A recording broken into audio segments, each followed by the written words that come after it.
સંખ્યાનો સરવાળો કેટલો થાય? તો પહેલા તો એકી સંખ્યા આપણને ખબર હોવી જોઈએ.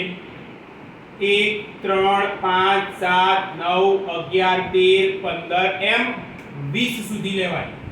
તો 1 + 3 + 5 + 7 + 9 + 11 + ડેશ ડેશ ડેશ એમ 20 સુધી લેવાની હોય. પરીક્ષામાં દાખલો ગણવા બેસીએ તો શું થાય? ટાઈમ વધારે જાય.